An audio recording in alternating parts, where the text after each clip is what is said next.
사도행전 7장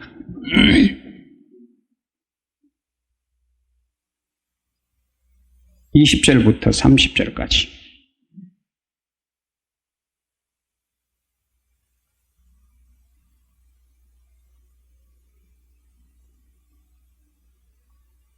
찾으셨습니까?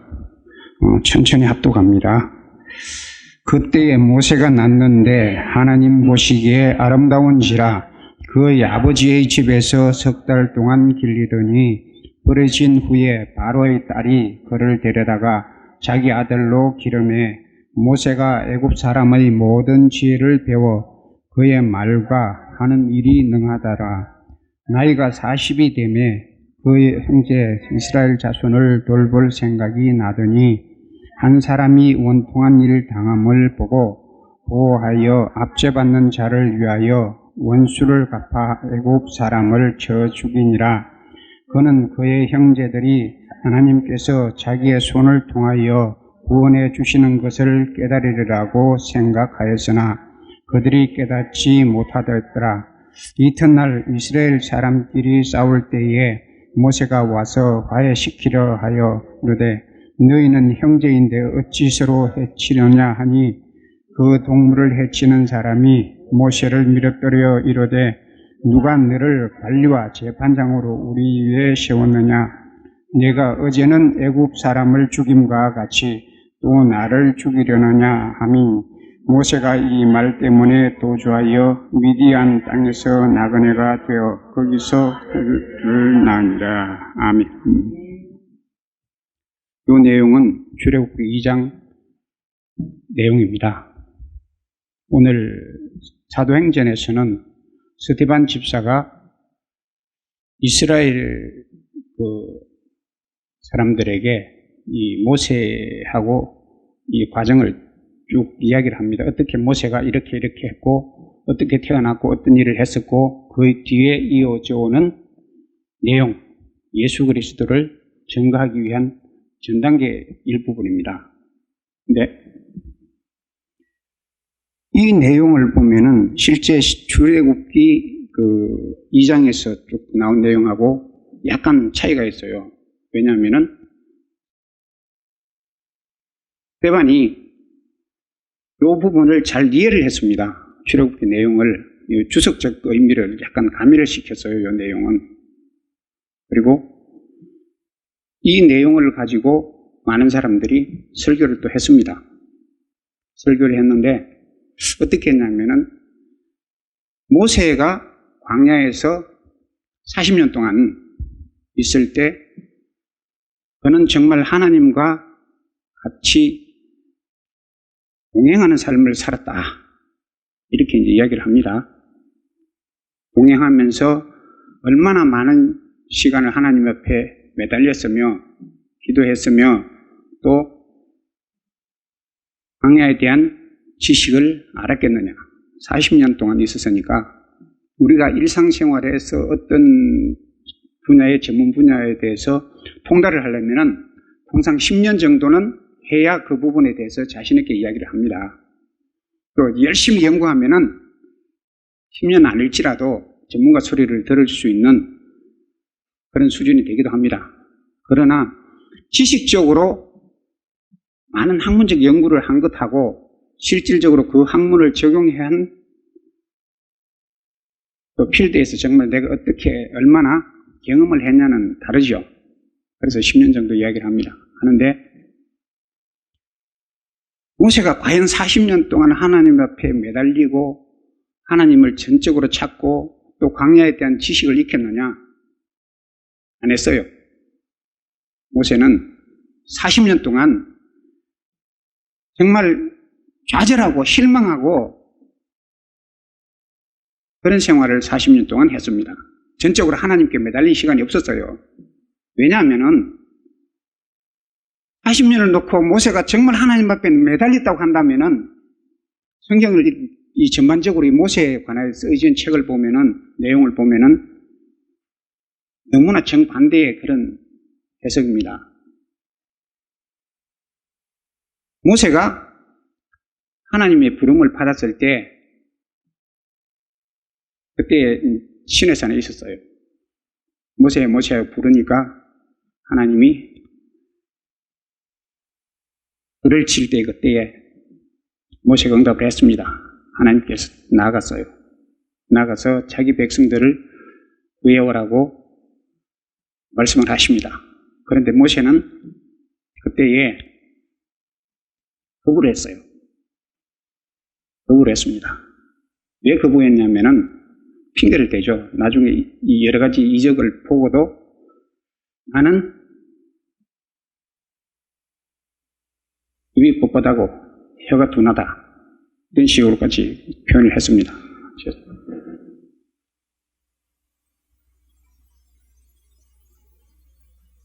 이 모세가 그렇게 하나님 앞에 고백하는 것을 어떤 사람은 모세가 겸손해졌다.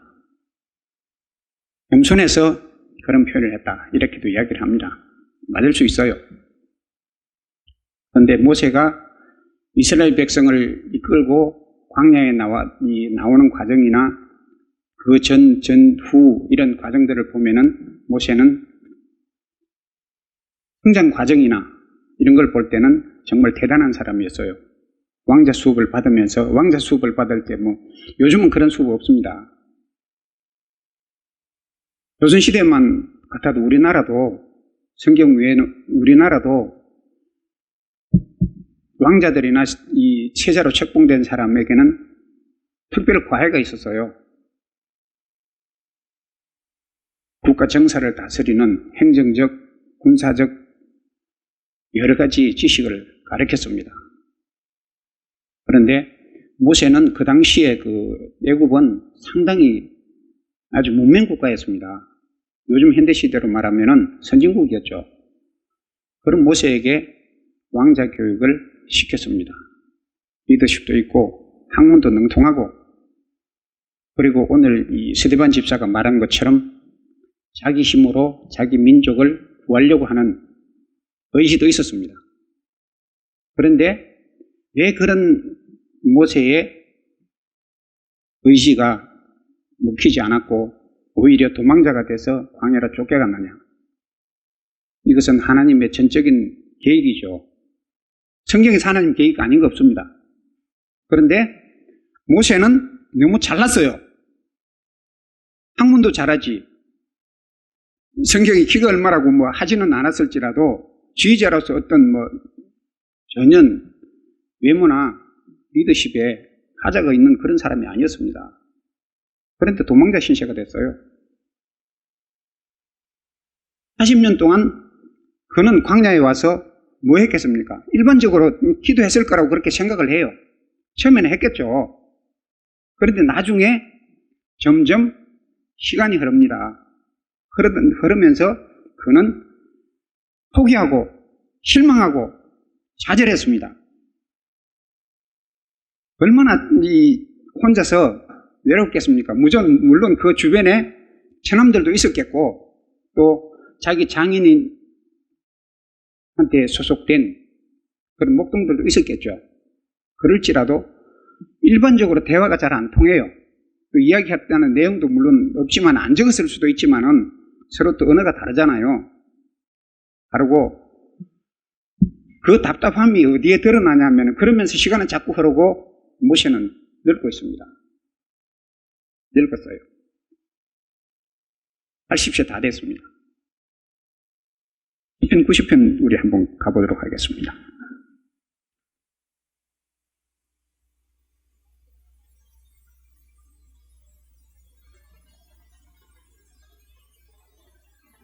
(1절부터) 13절까지만 같이 읽겠습니다.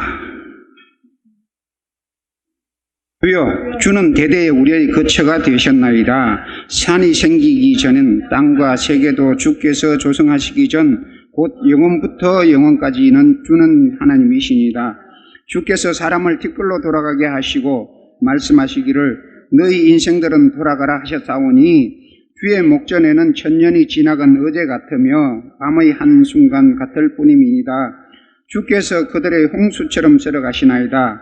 그들은 잠깐 자는 것 같으며 아침에 돋는 풀 같으니이다. 푸른 아침에 꽃이 피어 자라다가 저녁에는 시들어 마르나이다. 우리는 주의 노예에 소멸되며 주의 분내심에 놀라나이다.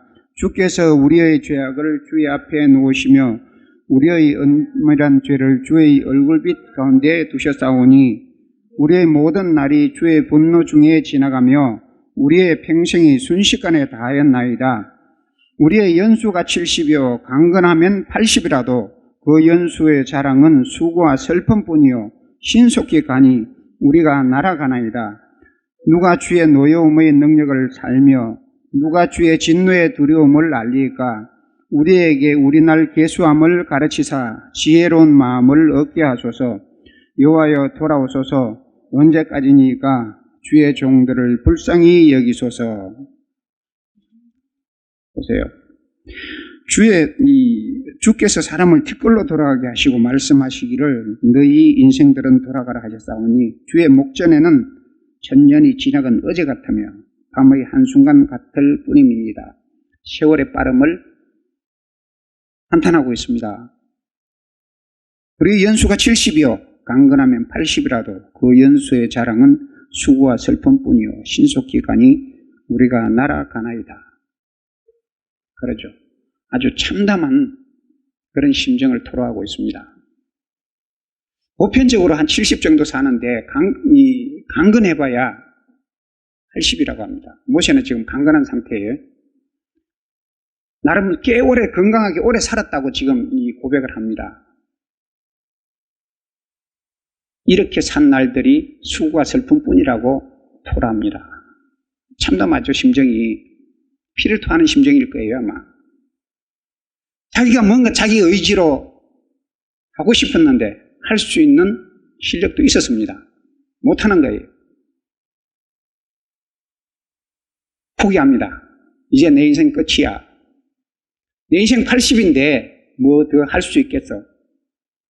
그런 상태에서 다 포기하고 나 이제 끝났어. 이럴 때에 하나님께서 모세를 부르셨습니다. 그리고 사명을 주십니다. 주시는데 어떻게 주님 제가 하겠습니다 했어요? 아니요, 전 못합니다. 전 못해요. 할 수가 없어요. 끝났습니다, 저. 이런 심정이에요. 입도 뻣뻣하고 혀도 둔하고 말도 잘 못한다고 이제는. 광야에서 침묵의 시간이 많았습니다. 이러는 중에 하나님의 사명을 받고 거부하지 못하고 애국으로 갑니다. 그리고 이제 그 백성을 이끌어서 어디로 옵니까? 신의 광야에 와서 신의 이 산 앞에 장막을 치고 거기서 십경을 받고 성막을 완성을 합니다. 완성해서 이제 어디로 갑니까? 가나안을 향해서 출발하죠. 출발을 하는데 변수가 생겼습니다. 민수기에서 한번 찾아보도록 하겠습니다.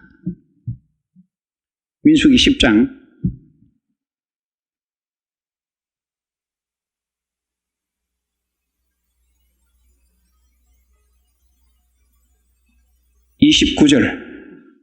29절부터 32절까지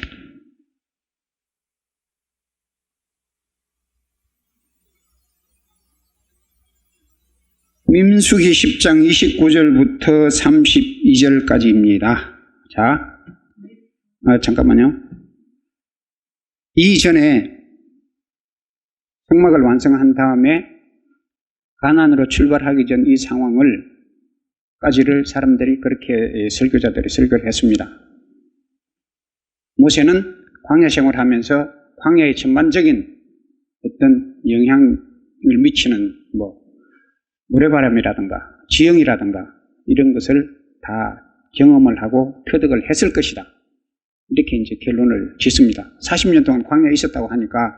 그런데 오늘 지금 읽을 이 말씀을 보면은 전혀 또 그렇지를 않아요. 합독합니다. 모세가 모세의 장인 미디안 사람 느우레의 아들 호밥에게 이르되 여호와께서 주마하신 곳으로 우리가 행진하나니 우리와 동행하자. 그리하면 선대하리라. 여호와께서 이스라엘에게 복을 내리리라 하셨느니라. 호밥이 그에게 이르되 나는 가지 아니하고 내 고향 내 친척에게로 가리라. 모세가 이르되 청하건대 우리를 떠나지 마소서. 당신은 우리가 광야에서 어떻게 진칠지를 아나니 우리의 눈이 되리이다. 우리와 동행하면 여호와께서 우리에게 복을 내리시는 대로 우리도 당신에게 행하리이다. 눈치채셨습니까? 모세가 그 장인 미디안 사람 르우엘의 아들 호밥에게 이릅니다. 여호와께서 주마하신 곳으로 우리가 간다. 우리가 같이 가자. 그러면 선대하리라. 내가 너 대접 잘해줄게. 여호와께서 우리에게 복 주신다고 하셨으니까 그 복을 너한테도 나눠주마. 이렇게 이제 제안을 합니다. 이때까지만 해도 아주 지도자의 위험이 있습니다. 지도자의 위험이 있어요. 복을 내리리라 하셨느니라. 선대하리라. 그런데 호밥이 뭐라고 대답합니까? 너! 나는 가지 아니하고 내 고향 내 친족에게로 가리라. 발등에 불 떨어졌습니다. 모세가 이르되 청하건대 우리를 떠나지 마소서. 우리 흔히 하는 말로 꽁지 팍 내려버렸죠. 완전히 이 가불이 바뀌어버렸습니다.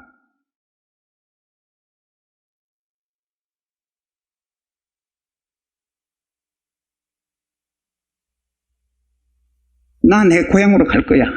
내 친족한테 갈 거야. 모세가 청하건대 이제 이렇게 바뀝니다. 청하건대 우리를 떠나지 마소서. 뭐 흔히 말해서 싹싹 빈다 그럴까요? 떠나지 마소서. 애원합니다. 떠나지 마소서. 당신은 우리가 광야에서 어떻게 진칠지를 아나니 우리의 눈이 되리이다. 넓고 넓은 광야에서 어디로 갈지 모른다는 거예요. 눈의 역할이 뭡니까? 보는 것 아니에요. 보고서 어디로 가야 된다는 거 알아야 되는데 무엇이 모르는 겁니다. 광야에서 40년 동안 광야의 지형을 익혔고 바람이 불면 비가 올 건지 아니면 모래바람이 몰아칠 건지 알아야죠. 전혀 모르는 겁니다. 그러니까 꽁지 내릴 수밖에 없어요. 자기 처남한테 사정할 수밖에 없습니다. 이런 상황으로 바뀌어버렸습니다. 이처럼 모세의 광야 생활은 하나님과 동행한 것이 아니라 실망하고 좌절하고 참담하게 주저앉는 시간이었습니다. 그리고 모세의 혈기를 그나마 조금 내려놓게 하는 시간이었습니다.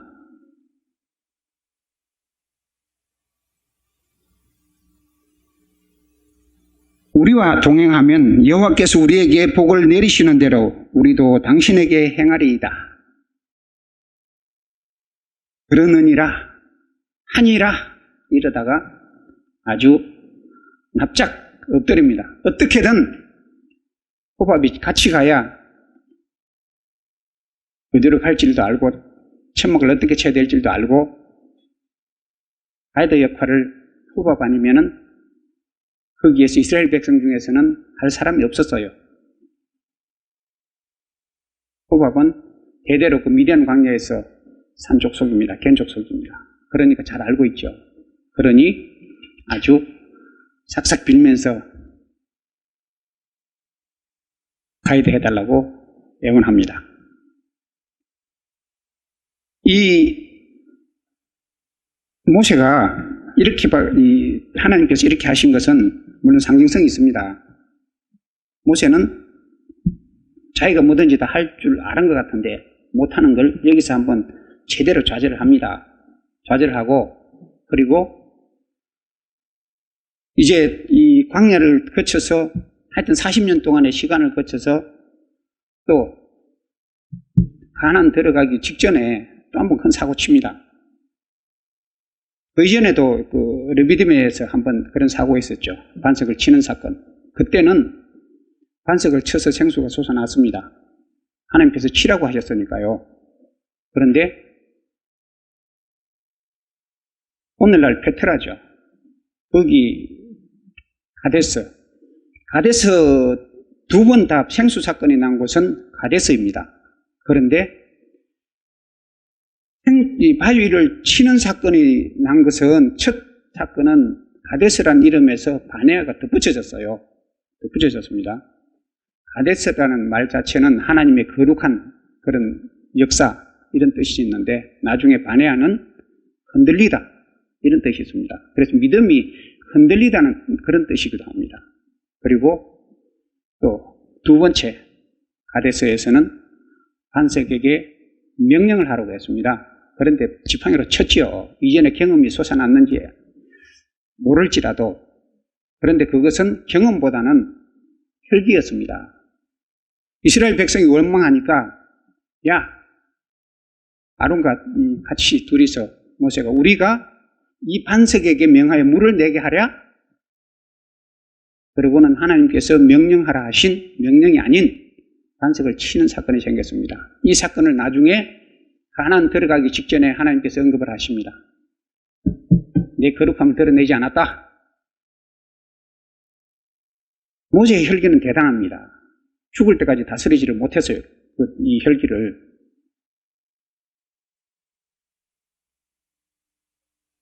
이 혈기에 대해서 민수기 12장에서 말하는 미리암하고의 그 다툼, 거기에서 미리암의 비방을 받고 나오는 그 내용에 있어서는 모세의 온유함에 대해서 나오는데 이 온유함 표현은 후기에 삽입된 겁니다.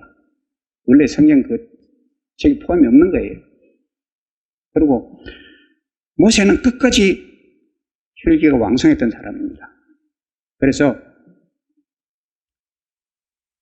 모세를 상징하는 율법은 또 율법이 상징하는 모세는 혈기였었고 율법은 무슨 법이었어요? 육체의 법이었어요. 육체를 다스리는 율법대로 사람이 행하면은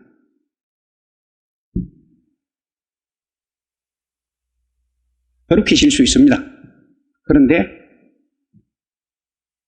그 율법을 다 못 지키죠. 못 지키니까 거룩해질 수가 없죠.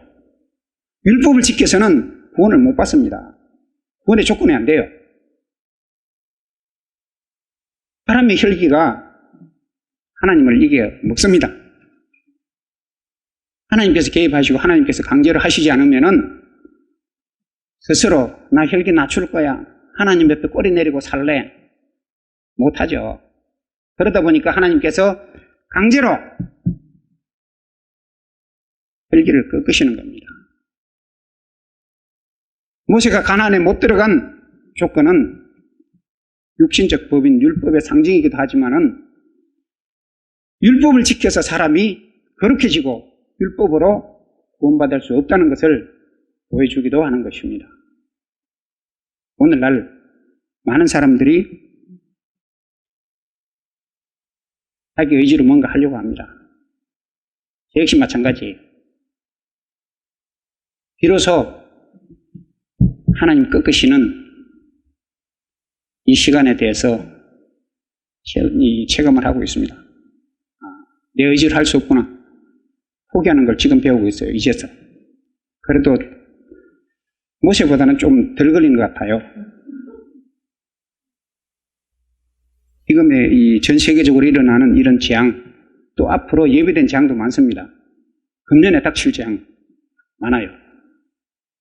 지진도 있고, 메뚜기도 있고, 그 외에 기상이변 원래는 특별히도 많습니다. 많은 사람들이 그런 이야기 합니다. 종말의 때다. 이미 계산하는 사람들은 연도 계산하고 성경 말씀 대비해서 계산하는 사람들은 대환란의 때가 이미 도래를 했다. 그런 이야기도 합니다.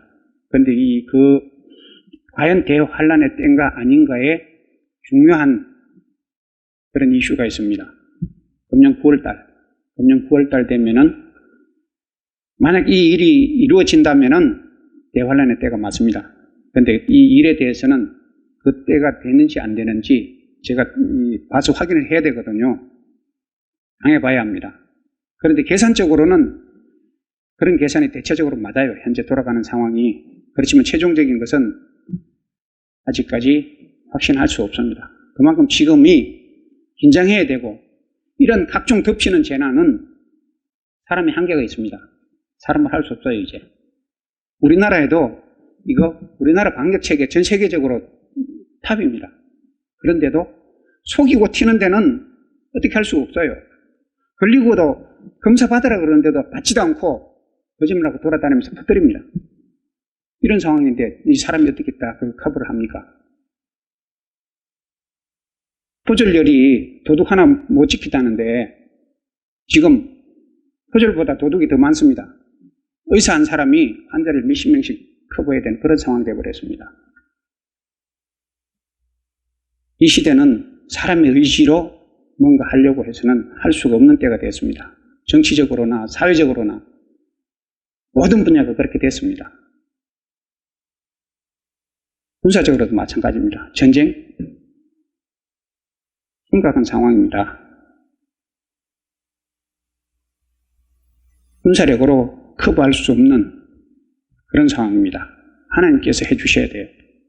그런데도 거짓 선지자들은 때를 만났다 하고 선동하고 자칭 예수가 돼서 돌아다닙니다. 예수가 저기 있다 여기 있다 돼버렸어요. 사람들이 우 몰려갑니다. 지금이야말로 각성해야 될 때고 근신해야 될 때고 깨어있어야 될 때입니다. 이미 신앙의 변질은 예수님 시대에도 있었습니다. 사도 시대에도 있었습니다. 그리고 2000년 동안 줄기차게 번성을 해왔습니다. 이단뿐만 아니라 각종 사교도 많습니다. 우리나라만큼 종교심, 열심인 나라도 없습니다. 그러다 보니까 더더욱 많습니다. 이만이 하나 없어진다고 해결되는 게 아닙니다. 장길자 하나 없어진다고 해결되는 것도 아니고요. 요는 이단이 무서운 게 아니라 정말 내 신앙이 어디서 떨어질까 이것을 경계해야 되고 늘 살펴야 하는 그런 때입니다. 여러분들이나 진리 아닌 그런 것에 관심 갖지 않기를 바랍니다. 오직 우리 주 예수 그리스도만이 우리를 구원하실 수 있고 우리를 영원한 천국으로 인도할 수 있습니다. 그 주님만을 의지하시기를 축원합니다. 기도하겠습니다.